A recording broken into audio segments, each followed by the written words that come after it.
Ultimate Atomic HD does it again as he skims over 3 more archetypes that appeared in the anime. They're all very small ones, so it's kind of understandable, but regardless, I aim to repair my sins and review them anyway. So here goes. This is the freed archetype, the GX era archetype, which consists of only 3 cards, all of which are freed in his 3 incarnations, and it was used by the main protagonist of GX, Judayuki, in a grand total of 1 duel, and of course only 1 card from said archetype was ever used in that duel, that said duel appeared in the season 3 of the show. Yeah, I know I'm beating a dead horse a little with this statement, but I can't help it. Season 3 is one of the worst Yu-Gi-Oh seasons ever if we entirely ignore Zexal season 1. So yeah, I just can't help it. But anyway, I'm skimming off topic. Let's get on with the actual archetype analysis. We start off with the level 4 freed, the Brave Wanderer, which is actually the card that was used in the show. And anyway, it has the effect that once per turn you can banish 2 light monsters from your graveyard to target 1 face-up monster on the field with higher attack than this face-up card. Destroy that target. It's alright. It's not the worst kind of effect I've seen for a card this old, but it's certainly not the best. I mean, it targets, and for a removal effect such as this, it's highly limited. For banishing 2 mono monsters of a specific type, I would have actually appreciated to destroy any card, or at least 2 monsters. So yeah, at least it's a level 4 warrior searchable by Rhoda, meaning that any light spam warrior deck can somewhat get mileage by using this card, which are a bit too far off and in between.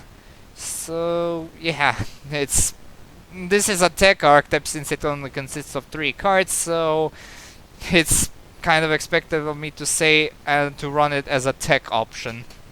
Now the other incarnation, freed the Matchless General, was actually pretty dang relevant for its time. Anyway, it's a level 5 warrior with 2300 attack and 1700 defense, and negate any spell effects that targets this card, and if you do, destroy that spell card. During your draw phase, instead of conducting your normal draw, you can add a level 4 or lower warrior type monster from your deck to your hand, and this card must be face up on the field to activate and resolve this effect. Yeah, back in the earlier days of the game, this card actually saw some very heavy play due to the fact that warrior, first of all, is the most plentiful monster type in the game.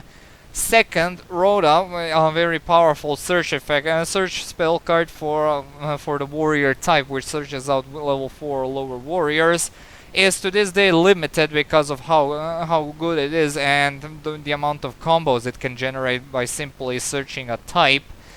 And yeah, this card is basically the Rhoda on legs, and not being able to be targeted by spell effects is the cherry on top, which is actually a pretty dang good piece of protection for a card this old.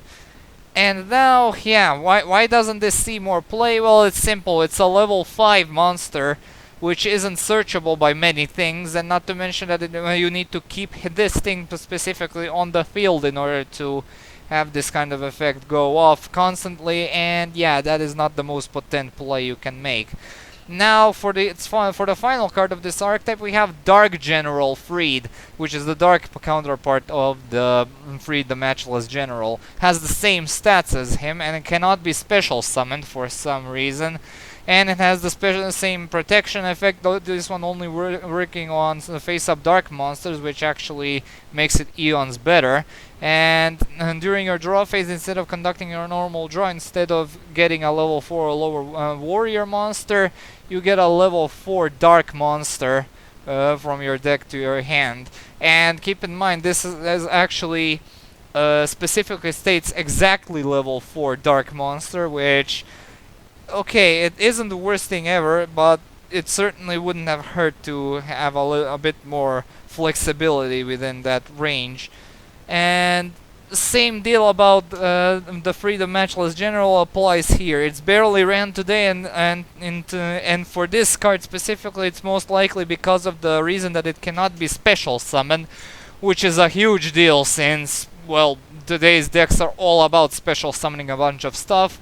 So it should come to no surprise that, yeah, and this thing is nowhere near the meta game. But yeah, it's time for the grades, and it's pretty much what you expect. A 1 out of 3 in everything, except for consistency. I'm actually gonna give this a very generous 2 out of 3 because of how powerful Freed the Matchless General's effect was in the earlier days of Yu-Gi-Oh! Because its attack points were actually very solid, very close to Summon Skull, and yeah, this card actually hails from the era of Summon Skull Beatdown. And then there were several very good warrior equips in the game that can boost his attack up for a significant amount. On top of that, you also can perform various searches on each turn. Has spell protection from targeting. So yeah, it was a very nice card. So I'm giving a consistency a generous 2 out of 3, even though realistically it would be a 1 out of 3. And yeah, that is it for the Freed archetype. Very short, very concise, and that's precisely how I may plan to make this video as well, since I have 2 more videos to record.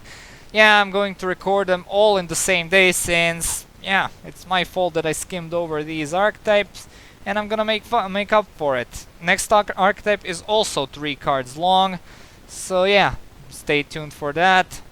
Well, I should say be on the lookout for that soon, since the videos will be uploaded very soon, right next to each other.